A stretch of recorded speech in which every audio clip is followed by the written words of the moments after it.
Welcome, ladies and gentlemen. A first order of business, guys, is that if you guys have not seen the Crocodile Megatron versus the Bat Optimus Primal video that we uploaded recently, please make sure to give that a look. So it was kind of cool to see a Proto Beast Wars attempt before the actual mythos of that show got off the ground. And the last little bit of house cleaning, guys, is look at the screen right now. Can we all agree we just need this already? Like, come on, man. I'm a big fan of Dirge, and I'm like, just come on, please, please, please, man. We need this right now. Come on. However, back to what this video is actually about. Now, I know, guys, this is not our typical style video that we have on this channel, but I wanted to go ahead and share this with you.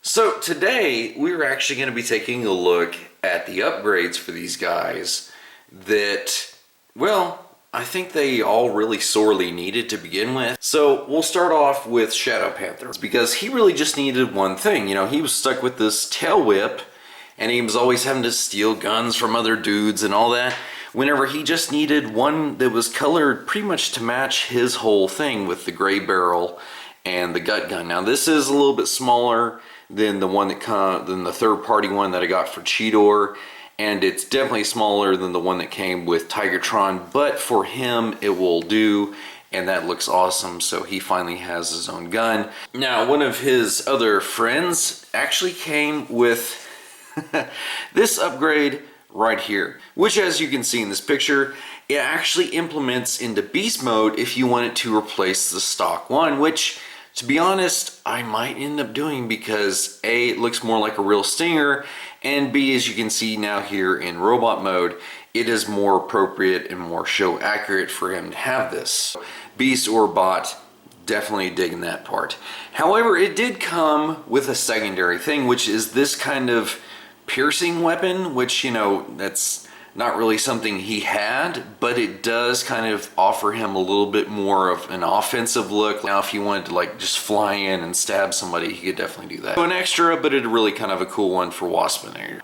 Scorponok. He had some issues. Now, everybody, if you're wondering, oh, well, isn't this the upgrade kit that messes up his beast mode? No. No. There was actually a different one that does grant him the leg height that he needs, but does not jack up his beast mode, which, you know, that's the reason I didn't get the first one that came out that it seems like everybody saw, because it's like, well, I don't want it to make him look really good in one mode, but make him look like total crap in the other. So this upgrade kit not only had the leg upgrades, but as you can see, you actually input these little ports, and now you actually have 4 different missiles that he can launch out of his claws. Now, Hasbro did a decent job, but again, this is just going the extra mile. Plus, the other thing that I love is you actually get to replace his stinger tail, and this is more accurate to what his original 90s toy had. There is that nice little homage with this upgrade kit. So now he is actually taller than Black Arachnia, which in the show they were about the same height, but he always edged her out a little bit. So now we've got that rocking. So, you know, whenever it's upgrading my Beast Wars boys, definitely I am down for that.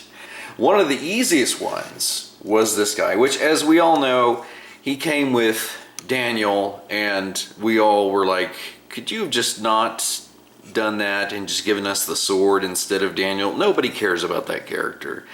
All I wanted was the sword, which one of the weird things about it is on this one side it's got more of a clean look, whereas if you flip it around this way it looks like more of a battle damaged look, which, whether that's intentional or not, I don't know, but it is kind of cool to have. Now, the one thing that I did not know he came with, I guess in the original toy, was a missile launcher. So that's, again, just yet another of this 4-piece upgrade kit. So the third piece we're going to look at is this gold tip right here. It's not exactly matching the tail, but it's close enough, and it could be used as a handheld weapon, but mainly it's meant to stay in there all the time so that it frees up the stock weapon that he came with. Now, this little thing right here actually has a place where you can slot the sword on, you put the stock weapon, and you can put the missile launcher in here so that he could actually carry it around on his back in robot mode, or he could also do it in beast mode, which looks pretty cool. Moving on to our last two guys before we wrap up this video. I think it's fair to say that you guys know that if this was going to be a Rhinox, they really phoned it in, okay? Now, I've applied the Toy Hacks labels, which has made his chest look right, and even the shoulders that he had in the show very vaguely are represented by this section right here on both shoulders. And also now on his head, he actually has the maximal emblems like he should. By no stretch is this a masterpiece Rhinox. I will always defend the Thrilling 30 as probably the masterpiece version. But this guy in his own right has his own Rhinox, especially now with upgrades that link him more to the original look of the figure instead of just the half-baked approach. It definitely helps a ton, which, as you can see in these pictures, what some of the smaller details is that they gave you like these black stickers to fill in the nostrils on the beast mode, but also they gave you deals that cover up the green bits of his shoulders that were just previously exposed. Again, one of those phoned in elements. Plus, I went ahead and I attached the maximal symbol there to his right shoulder because, as you can see in Beast and Bot, it looks good and it is always in an upright orientation, whereas where they wanted you to put it, it would have been sideways in robot mode. And I'm like, no, we're going to go with some place that makes a lot more sense.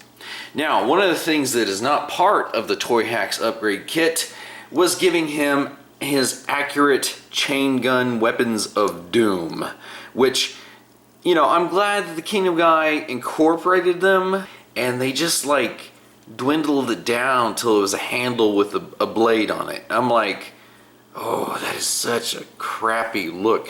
So if you wanted to have them with the chain gun bits out, you know, they were blasting like it was shown in some episodes, you can do that. Although the majority of the time they were more like this. But again, it is accurate to who Rhinox is with his big chain guns, and he now is a heck of a lot closer than when he started, and I finally feel like maybe I'll be able to enjoy this Rhinox now that it, again, like I've probably said 100 times, looks more like he should. Okay, so for any fans of Shattered Glass, we're looking at our boy here, Heroic Megatron, and the one thing that has always bugged me about this guy and why I initially said, oh no, I'm not getting Shattered Glass Megatron, only to, you know, here he is now. The thing is the wings. They were what bugged me the most, because if you look at Hasbro stock photography, they just have these wings that barely come out, and it's like, okay, I get what you're trying to reference, yet you're failing spectacularly because just so many reasons. So as you can see on my boy here, it's partially covered up by that piece, but we actually have wing extenders that actually put them out to a decent width away from his body to where they are more noticeable from the front side, which again, that does a heck of a lot just by itself. Now, the other thing is the cannons. These are also a very necessary piece of trying to harken back to that robot mode. So the other thing is, in Energon, that Megatron had a sword that was like this, that initially was handheld. You'll pay for this.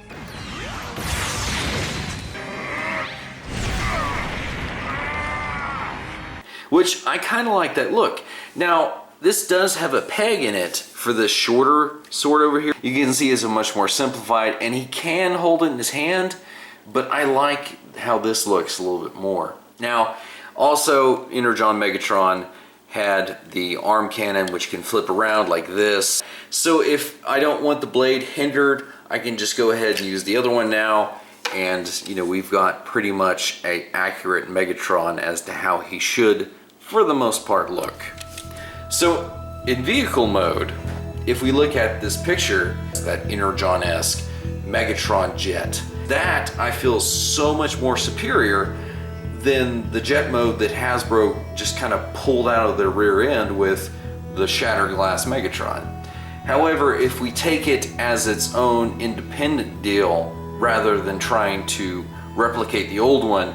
It's a decent alien jet, but again, my brain will always compare it to what it's trying to be, and it will always fall short. You can see here with some of the stuff in robot mode now, how he stacks up to the original, and you probably are seeing what I was talking about. I am very glad to have a now decent version of Shatterglass Megatron, and for me that's probably good enough. So anyway guys, I hope you enjoyed that look that we had at our little upgrade Lalapooza, or whatever you want to call it. I know that it's not normally what we would put on this channel, but again, I wanted to share this with you guys to show you how much better off these guys are now than, again, like I mentioned at the outset, where they started. So anyway guys, until next time, we'll see you in another review.